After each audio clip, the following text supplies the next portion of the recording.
வணக்கம். நிறைய நேரங்கள்ல நம்முடைய வாழ்க்கை தடுமாறி போறதுக்கு மிக முக்கியமான காரணம் என்ன தெரியுமா? நம்மள சரியா வழிநடத்தக்கூடிய ஒரு நபர் நம் உடன் இல்லாமல் இருக்கதான் அந்த காரணம்.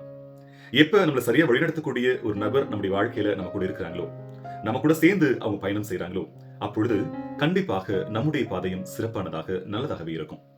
வள்ளுவரும் கூட இந்த கருத்து தான் ரொம்ப அழகா சொல்றாரு. "ஊற்றுநோய் நீக்கி உறாமை முற்காக்கும், பெற்றியார் பேணி தமராக் குழல்" அப்படின்னு சொல்லிட்டு.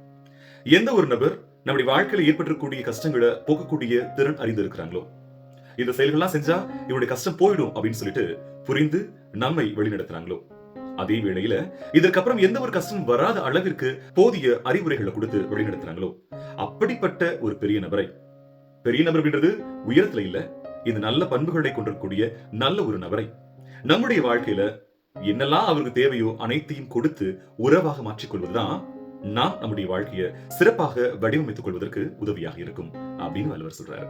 நம்மை வழிநடத்தக்கூடிய ஒரு நபராகவும், அதே வேளையில நமக்கு இதுக்கப்புறம் எந்த சிக்கல்களும் பிரச்சனைகளும் வராத அளவிற்கு நமக்கு சரியான பாதையை காட்டக்கூடிய நபராகவும் எந்த ஒரு நபர் இருக்கிறாங்களோ அவர்களுக்கு என்னவெல்லாம் கொடுக்க முடியுமோ அப்படிப்பட்ட நபர் எதையும் எதிர்பார்க்க மாட்டாங்க. நீங்க நல்லா இருந்தா மட்டும் போதும் அப்படின்ற விஷயம் தான் சொல்லுவாங்க. ஆனா வள்ளுவர் அப்படிப்பட்ட நல்ல ஒரு நபரை நம்முடைய வாழ்க்கைக்கு துணையாக இன்னைக்கே கொஞ்சம் உட்கார்ந்து ஆழமா யோசிச்சு யார் அந்த நபராக இருப்பாங்க அப்படின்னு முடிவு பண்ணி தேர்ந்தெடுத்து வச்சுக்கலாமா?